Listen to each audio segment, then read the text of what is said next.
જૂનાગઢના દલિત યુવકનું અપહરણ કરી અને મારવાના કેસમાં ગણેશ ગોંડલની ગઈકાલે જૂનાગઢ ક્રાઇમ બ્રાન્ચ દ્વારા ધરપકડ કરવામાં આવી છે। ત્યારે આજે જે દલિત સમાજ દ્વારા જે અહીંયા જે આંદોલન છે તે કરવાની વાત કરવામાં આવી હતી, ત્યારે રાજુભાઈ સોલંકી આપણી સાથે છે, તેમની જોડે વાત કરીશું।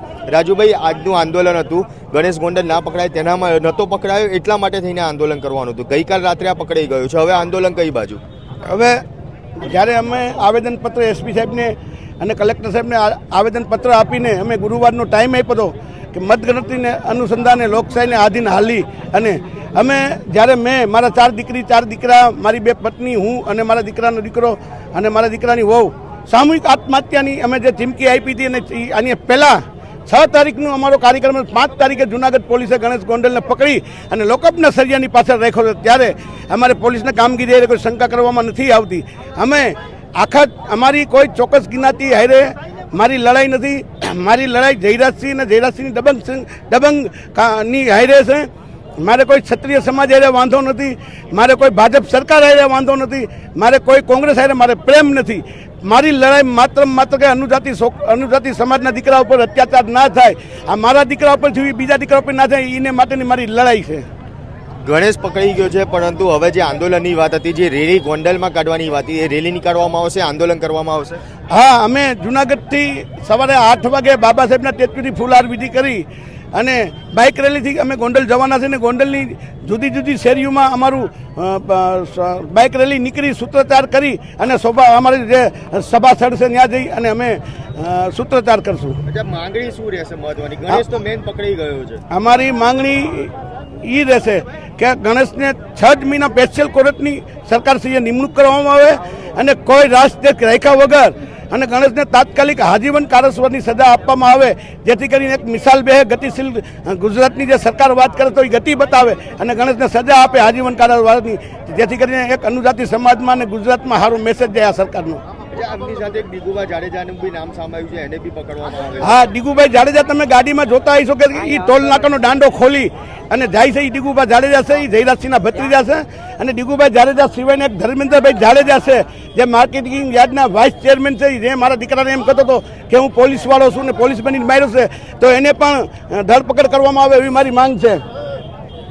ખાસ જ્યારે હવે ગણેશ પકડી ગયેલો છે, દીગુબા પકડી ગયા છે, હજી આ કેસની અંદર કેટલા આરોપીઓ પકડવાના બાકી છે? મારા દીકરાએ મને વાત કરી ત્યારે જૂનાગઢમાંથી 3 4 વ્હીલ, તો એક ફોર વ્હીલમાં તમે 5 જણા ગણો એટલે 15 તો એ થાય।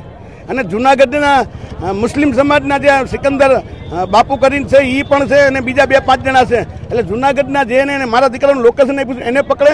અને ત્યાં 70 જણાનું ટોળું હતું, જ્યારે મારા દીકરાને લઈને ત્યાં મારતા હતા, અને સૌથી વધારે ગણેશે જ માર્યો છે। મારા બાબા સાહેબનું, મારા દીકરાના હાથમાં બાબા સાહેબનું ટેચ્યુ દોરેલું છે, એ કે આ બાબા સાહેબ વાળો હાથ આનો કાપી નાખો, કે જેથી કરીને અનુજાતિ સમાજના લોકો બાબા સાહેબના ટેચ્યુ ન રાખે હાથમાં। જેને અત્યાર સુધી જેને એને ભગાડવામાં મદદ કરી, છુપાડવામાં મદદ કરી, એ લોકોને બી પકડવા જોઈએ? હા, મારા જાણવા મુજબ ગણેશને એના ગામડાના મકાને એના પિતાશ્રીએ રાખ્યો હતો, તો આમાં ક્યાંક ને ક્યાંક 120B નીચે જયરાજસિંહની પણ ધરપકડ થવી જોઈએ। આપ સમાજના આગેવાન છો, જે પ્રમાણે આંદોલન છે, જે પ્રમાણે આંદોલન કરવામાં આવી રહ્યું છે, સમાજના આગેવાન છો, જે પ્રમાણે આંદોલન શરૂ કરવામાં આવી રહ્યું છે કે બીજા કોઈ દીકરા જોડે આવું ના બને, કઈ રીતે આખું આંદોલન આગળ વધારવામાં આવશે, હિંસક ના બને તે કઈ રીતે ધ્યાન રાખવામાં આવશે? કોઈ સમાજને કે કોઈને લોકોની કોઈ ઓલી કરવાની નથી જરૂર, પણ ખરેખર આજે જે ગુંડાગરી જે કરે છે, આજે ગુંડા રાજ કરે છે, એને મોટામાં મોટી કડકની કડક સજા મળે એવી અમારી માંગણી તમામ સમાજની, અમારી અનુસૂચિત જાતિ સમાજની। આવતા ઝલક કાર્યક્રમ પણ કરીએ છીએ। રાજુભાઈના છોકરા પર આજે જે આ બનાવ બન્યો, આ ઘટના જે બની, કાલ સવારે કોઈ દલિત સમાજના, અનુસૂચિત જાતિના અન્ય સમાજની પણ કોઈ ઘટના આવી ન બને એવી અમારી માંગણી છે। આટલી મોટી સંખ્યામાં લોકો ત્યાં ભેગા થવાના છે, દલિત સમાજના લોકો, ત્યારે ત્યાં આગળ કોઈ પ્રકારનો કોઈ એવો બનાવ ના બને કે કોઈ હિંસક ઘટના ના બને, એના માટે કઈ રીતે આખી તૈયારીઓ છે તે કરવામાં આવશે? કાયદાના દાયરામાં રહીને અમે તમામ કાર્યવાહી એવી કરવાના છે, કાગળ પર હાલવાના છે, કોઈ પણ કોઈને તુકારો કોઈને કરવાનો નથી, નીતિ નિયમથી હાલ બંધારણના દાયરામાં રહીને આંદોલન કરવાના છે। ગણેશ ગોંડલને પકડવાની માંગ હતી, ગણેશ ગોંડલ હવે પકડી ગયો છે, હવે શું માંગ રહેશે?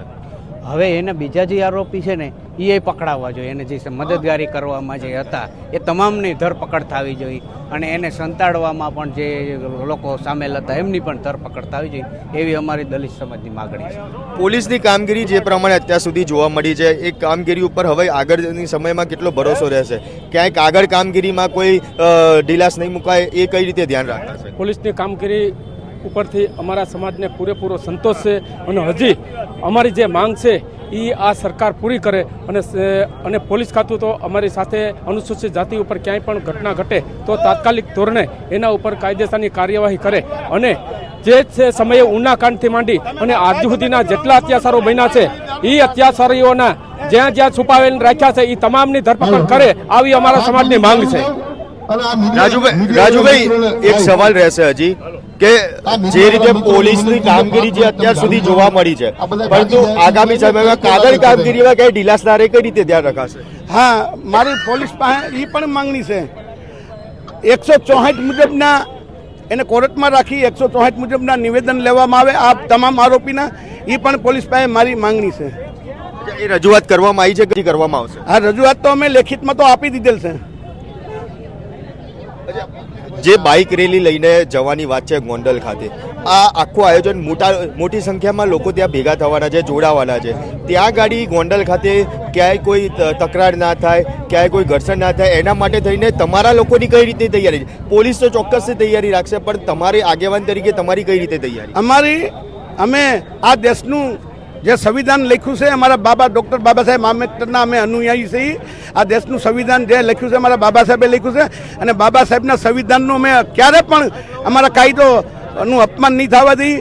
સમગ્ર અનુજાતિ સમાજના લોકોને મારી અપીલ છે કે શાંતિપૂર્વક આપણું આંદોલન કરવાનું છે. આપણે સૂત્રોચ્ચાર કરવાના છે. આપણે સરકાર વિરુદ્ધમાં કોઈ સૂત્રોચ્ચાર કરવાના નથી. આપણી ચોક્કસ લડાઈ છે એ આપણી જયરાજસિંહ માટે હારે છે. આપણે કોઈ સમાજે કે કોઈ વ્યક્તિ હારે કે સરકારે લડાઈ નથી. બિલકુલ ખાસ કહી શકાય કે જે પ્રમાણે ગણેશ ગોંડલની જે ગઈકાલે ધરપકડ છે તે કરવામાં આવી છે. અહીંયા જે બહેનો છે તેમની જોડે બી આપણે વાત કરીશું, તેમને બી પૂછીશું કે તેમનું આ બાબતે લઈને શું કહેવું છે. જે રીતે દલિત સમાજના યુવકને મારવામાં આવ્યો, ગઈકાલ ગણેશ ગોંડલની ધરપકડ થઈ ચૂકી છે. હવે માંગ શું બીજી વાર કોઈ બીજા યુવક જોડે આવું ના બને એના? હવે અમારી માંગ એમ છે કે આજે રાજુભાઈ નો દીકરો હતો, ભલે ગણેશની ધરપકડ થઈ ગઈ પણ કાલ બીજા દીકરાનું આવું થાય એટલે અમારી માંગ છે કે 6 મહિના પહેલા ગણેશ ગોંડલિયાને સજા થવી જોઈએ અને અમને ન્યાય મળવો જોઈએ, દલિત સમાજને ન્યાય મળવો જોઈએ. કેવી સજાની અપેક્ષા રાખીએ? અમે અપેક્ષા રાખીએ કે દલિત સમાજના દીકરા હવે કોઈ આવું ના કરે. હર વખત થાય છે દલિત સમાજના દીકરાને પકડીને ગમે ત્યાં મારે, ગમે રીતે હેરાન કરે છે, રાજસ્થાનમાં યુપીમાં ગમે એ જગ્યાએ. તો અમારી માંગ છે કે દલિત સમાજના દીકરા હવે કોઈ આવું ના કરે એવી સજા ગણેશને થવી જોઈએ. બિલકુલ ખાસ કહી શકાય કે જે પ્રમાણે અહીંયા જે મહિલાઓ છે, જે પુરુષો છે, તમામ લોકો કહી રહ્યા છે કે જે પ્રમાણે દલિત સમાજ જોડે જે અન્યાય અત્યાર સુધીમાં કરતા આવ્યા છે તેઓ અન્યાય ફરી ના થાય તેનું ચોક્કસ ધ્યાન રાખવું હવે ખૂબ જરૂરી બન્યું છે. અને એટલા માટે થઈને જ જે આ વિરોધ પ્રદર્શન જે શરૂ કરવામાં આવ્યું છે તે વિરોધ છે તે કરવામાં આવી રહ્યો છે. અત્યારે હાલ બી આપ જોઈ રહ્યો છો કે જુનાગઢ ખાતે જે કાલાવાડ જે અહીંયા બાબા સાહેબ આંબેડકરનું જે સ્ટેચ્યુ છે ત્યાં આગળ અત્યારે મોટી સંખ્યામાં જે દલિત સમાજના લોકો ભેગા થયા છે. બાબા સાહેબ આંબેડકરને ફુલાર કરી અને આજે જે આંદોલન કરવાના હતા કે ગણેશ ગોંડલ નહોતો પકડાયો એના માટે થઈને તેને પકડવા માટે થઈને આંદોલન કરવાની વાત જે કરવામાં આવી હતી તે હવે આ આંદોલન તો આજે અહીંયા ગાડી ફુલાર કરીને પૂરા કરવામાં આવ્યું છે. પરંતુ આગામી સમયમાં 12 તારીખે જે ગોંડલ ખાતે બાઇક રેલી કરીને જવામાં આવશે, ત્યાં સભા છે યોજવામાં આવશે અને કહેવાય કે જે પ્રમાણે જે કોઈ સમાજ સામે કે સરકાર સામે આ વિરોધ નહીં પરંતુ એકમાત્ર જયરાજસિંહ સામે જે આ સમાજનો વિરોધ છે તે જોવા મળી રહ્યો છે. તેની જે દાદાગીરી અને જે દબંગગીરી જે જોવા મળી રહી છે તેને લઈને આ વિરોધ છે તે કરવામાં આવી રહ્યો છે અને તે બીજી વાર ના થાય એના માટે થઈને ગોંડલ ખાતે 12 તારીખે મોટી સંખ્યામાં બાઇક રેલી કરી ગોંડલ ખાતે જવામાં આવશે અને ત્યાં આગળ સભાનું સંબોધન પણ કરવામાં આવશે. ત્યારે આપ શું માની રહ્યા છો કે ગણેશ ગોંડલને જે રીતે પકડવામાં આવ્યો છે ખરેખર તેને જે યોગ્ય સજા પોલીસ દ્વારા અપાઈ શકશે કે નહીં તે કોમેન્ટ બોક્સમાં જરૂરથી જણાવજો અને અમારી નિર્ભય ન્યૂઝ ચેનલને લાઇક, શેર અને સબસ્ક્રાઇબ કરવાનું ભૂલશો નહીં. આભાર.